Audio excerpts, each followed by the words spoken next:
Time to take a look at what's new this week in Warframe, with the weekly reset happening, starting with the Archon Hunt that is going to be an Amber Archon Shard, and it means an extermination mission and a disruption.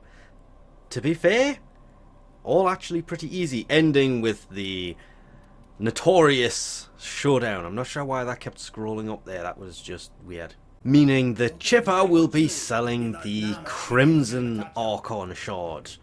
Always worth picking the crimson ones up, they are actually pretty handy to have. Then for the circuit on normal, to obtain a frame, it's either Saren, Vauban or Nora. On Steel Path circuit for your Genesis Incarnon device this week, it's either the Bow, Latron, Furus, Furax or Strun, remembering whichever one you pick first is the one that you will obtain first, and whichever one you pick second is the one you will obtain second. First at tier 5, second at tier 10. Nightwave acts this week: Elite Act, kill the Exploiter Orb, and kill or capture an Eidolon Hydralist. Time consuming. Normal acts: catch 6 rare servofish in the Orbs. Orb Valus, I was going to say Orbs of Valus. The Orb Valus, that's obviously for Tuna on Venus. Complete 8 zones of Sanctuary Onslaught. Doesn't have to be elite, can be normal, it is a normal act. Complete 3 Void Flood missions. Mine 6 rare gems in the Plains of Eidolon. And complete 5 different bounties in the Plains of Eidolon. To be fair, those two can pretty much be done at the same time. Cred Offerings is obviously a lot of the same. Nahal's Obelite is kind of pointless till at least the, I'm going to say 9th, because you can fight Nahal just doing the missions that are there at the moment. That would be mission 1 of the Recall 10-0, where you get to fight Nahal. You don't need a key for that till it expires. I'm still going to say the 9th, even though it's technically the morning of the 10th it ends. Which is kind of handy because there's not actually a key here anyway. Oh look, another Stanix helmet. There is the Lens Solstice skin blueprint here. Do love that, and of course it will fit on the Prisma lens, which can be kind of handy.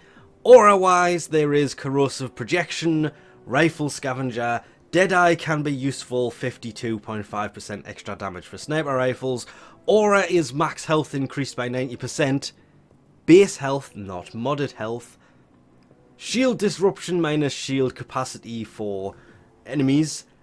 And Infested Impedance slows down infested enemies. Corrosive Projection is obviously minus 18% armor. Out of all of those, Deadeye if you run a sniper rifle, otherwise Corrosive Projection.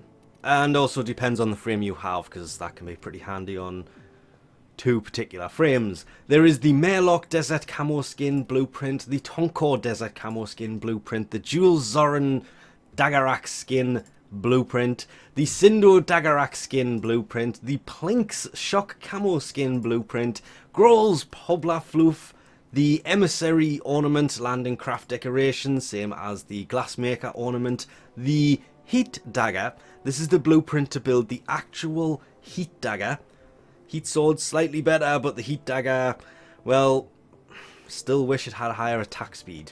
The Exergus Shock Camo Skin Blueprint, making the Heat Dagger the only weapon to turn up this week.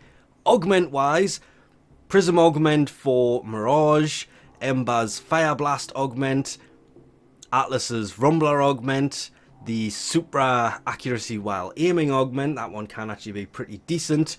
The Rubico's minus 50% zoom, making it more of a mid-range than long-range weapon. And Nyx's Singularity Augment for Absorb.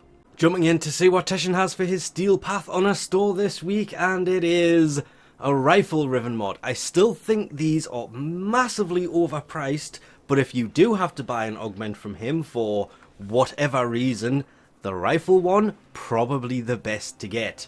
Everything else in here, still pretty much the same every week. Not to forget, of course, if you have Helmet's Invigoration segment, it's always worth jumping in and having a look in there. They are different every week for every person, the frames and the Invigorations. Always worth keeping an eye on, because every 10th week does mutate and allows you to put any one of those augments, Invigorations, I keep calling an augment, technically it is, but it's called Invigoration, onto whatever frame you happen to have equipped.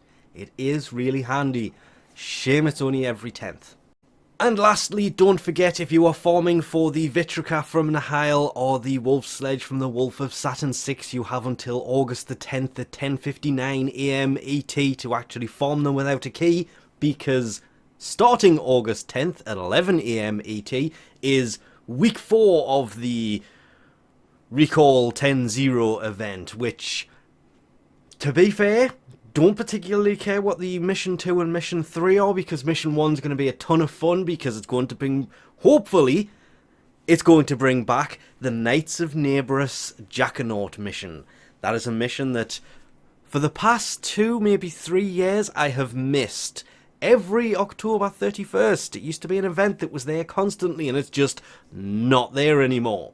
And with that, we'll leave this off here. Thanks for watching, and I'll catch you next time.